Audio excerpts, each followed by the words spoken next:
تعرف إن أكتر من 40% من العقود العقارية في مصر غير مسجلة بشكل قانوني وصحيح، وده طبعا بيسبب مشاكل قانونية كبيرة جدا للبائعين والمشترين. وعلشان نتجنب المشاكل القانونية دي، أنا هايدي محمود المحامية، ودي قناة مدرسة القانون، وهقولك على الفرق ما بين العقود الابتدائية والعقود النهائية، فخليك معايا وتابع للآخر.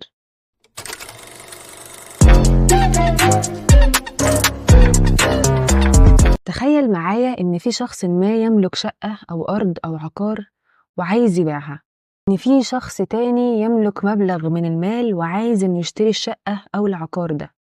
إيه هي أول خطوة بتحصل علشان صفقة البيع دي تتم بشكل صحيح وقانوني؟ الخطوة الأولى هي مرحلة إعداد العقد، ويفضل إن يكون العقد عند محامي متخصص لضمان صياغة العقد بشكل قانوني وسليم، يعني بلاش العقود الجاهزة من أي مكان.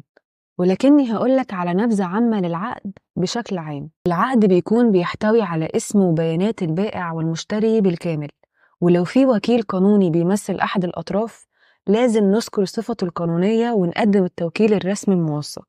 ولازم نوضح في العقد كافة التفاصيل اللازمة، زي مثلا بيانات العقار، ويكون وصف دقيق. ايه هو نوع العقار؟ ايه اللي احنا بنشتريه أو بنبيعه؟ هل هي شقة، فيلا، أرض، محل؟ أيا كان نوع العقار. ولازم كمان نوضح العنوان بالتفصيل ومساحة العقار، ونوصف الحدود والمجاورات بشكل واضح. وكمان بنبين حالة العقار القانونية، يعني شهادة الملكية، إثبات إن المالك هو المالك الشرعي للعقار، وإن مفيش أي نزاعات قانونية عليه. ولو في تحفظات قانونية بنكتبها في العقد، يعني مثلا لو في رهن للبنك لازم نوضح الكلام ده كله في العقد. وطبعا بنكتب الثمن المتفق عليه بين البائع والمشتري، وبنوضح التزامات البائع والتزامات المشتري، وبنكتب الشروط المتفق عليها بين البائع والمشتري في العقد. دي كلها بنود أساسية بتتكتب في العقد، ممكن إنها تتعدل أو يضاف عليها على حسب ظروف البيع والاتفاق ما بين الطرفين. بعد كتابة العقد بشكل صحيح بيوقع عليه الطرف الأول البائع والطرف الثاني المشتري، وممكن يكون في شهود على حسب رغبة الأطراف. طيب، دي الخطوة الأولى وكتبنا العقد ومضينا عليه. هل كده أصبح العقد رسمي والملكية انتقلت من البائع للمشتري؟ الإجابة لأ. وهنا القانون يرد علينا ويقول إن ملكية العقارات لا تنتقل إلا بالتسجيل. يعني علشان يكون بيع رسمي الطرفين لازم يروحوا مكتب التوثيق الرسمي مثلا الشهر العقاري ويطلبوا توثيق العقد اللي ما بينهم. وهنا تبدأ المرحلة التانية، وهي مرحلة التوثيق والتسجيل للعقد. المرحلة دي بيراجع فيها الشهر العقاري العقد ويتأكد إنه متوفر فيه كل الشروط القانونية الصحيحة ومتوفر كل المستندات المطلوبة. وبعد ما بيتأكد من صحة العقد والمستندات بيتم التوثيق في سجلات الشهر العقاري، ويضع الختم الرسمي على العقد علشان يكون وقتها العقد اسمه عقد بيع نهائي، أو ما يسمى العقد الأخضر. ومن هنا نقدر نعرف عقد البيع النهائي بأنه العقد الموثق من مكتب التوثيق الرسمي، ومن خصائصه إنه ناقل للملكية بشكل صحيح وواضح، وحجة تقدر إنك تواجه بيها أي جهة حكومية أو أي شخص بيتعرض لملكك. وكمان بيكون إلزامي قانونيا على الطرفين، يعني مفيش مجال لتغييره أو الرجوع في الاتفاق اللي اتفقنا عليه ومضينا عليه. طيب، احنا كده عرفنا عقد البيع النهائي. ايه بقى هو عقد البيع الابتدائي؟ لو نرجع بالذاكرة لورا شوية هتلاقيني قلتلك إن كان في عقد مكتوب بين الطرفين وهم في الطريق إنهم يروحوا للشهر العقاري علشان يبدأوا يسجلوا. العقد الابتدائي هو العقد اللي في إيديهم ولسه لم يتم توثيقه. يعني الفرق ما بين العقد الابتدائي والعقد النهائي هو التسجيل فقط. ويجي هنا سؤال مهم جدا وبتسأل كتير جدا: هل لو رفعت دعوى صحة توقيع على العقد الابتدائي هيصبح مسجل ورسمي؟ الإجابة لأ، وخليني أفهمك ليه. وده لأن دعوى صحة التوقيع هي دعوى تحفظية، يعني ملهاش علاقة بنقل الملكية، هي بس بتثبت شرعية التوقيع من عدمه.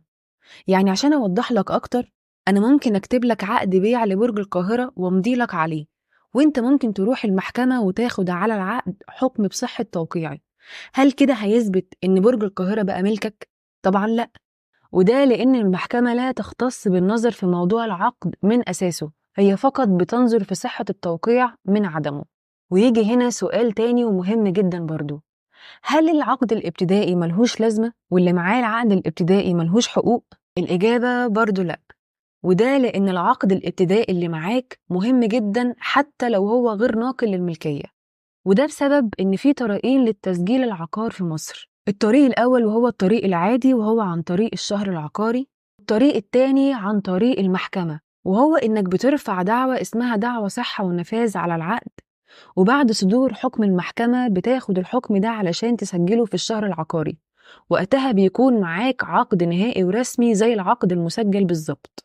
وكمان العقد الابتدائي مهم لأنه ملزم للبائع إنه يسلمك الشيء المبيع، وإن العقار أو الأرض أو الشقة اللي انت اشتريتها هتبقى في حيازتك انت، وبالتالي هتقدر إنك تنتفع بجميع أوجه الانتفاع من الشقة اللي انت اشتريتها. يعني العقد الابتدائي يشبه العقد النهائي في جميع آثاره القانونية ما عدا نقل الملكية، وحتى نقل الملكية يمكن اكتسابها عن طريق دعوى صحة ونفاذ العقد. طيب ليه ممكن نلجأ للعقد الابتدائي وهو عقد غير ناقل للملكية؟ طب ما نلجأ للعقد النهائي على طول. في أسباب كتير ممكن ترجع للطرفين، مثلا إنهم مش جاهزين جاهزية كاملة للتسجيل، وده لأن الشهر العقاري علشان تسجل أي عقار بيكون ليه شروط ومتطلبات في التسجيل، وهنخصص ليها فيديو تاني مفصل عن كيفية التسجيل في الشهر العقاري خطوة بخطوة. ولكن بصفة عامة الشهر العقاري بيتطلب إن العقار يكون قابلا للتسجيل، لأن مش كل العقارات قابلة للتسجيل، وده بسبب وجود نزاعات عليها. كمان بيطلب رسم مساحي للعقار وشهادة خلو العقار من الضرائب، وطبعا مستندات إثبات الملكية تكون جاهزة بشكل كامل.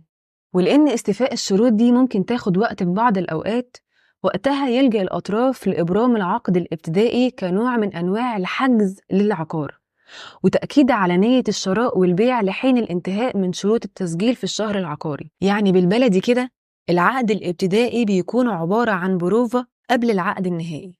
ولو حبينا إن احنا نقول ملخص للي قلناه، هنلاقي إن العقد الابتدائي هو العقد الغير مسجل في مكتب التوثيق الرسمي، وإن العقد النهائي هو فقط العقد الصادر من مكتب التوثيق الرسمي زي مثلا الشهر العقاري، وإن العقود النهائية ما بتبقاش نهائية علشان فقط كتبنا عليها إنها عقد نهائي، إنما هي بتكتسب الصفة دي لما تكون صادرة من مكتب التوثيق الرسمي زي مثلا الشهر العقاري.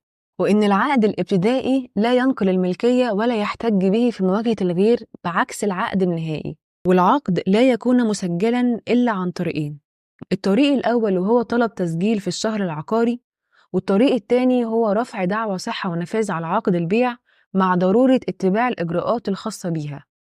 بس كده، بشكرك جدا على المشاهدة، وما تنساش تشترك في القناة علشان يوصلك كل معلومة جديدة، ولو حسيت إن في حد محتاج المعلومة دي ممكن تشيرها له. شكرا جدا والسلام عليكم.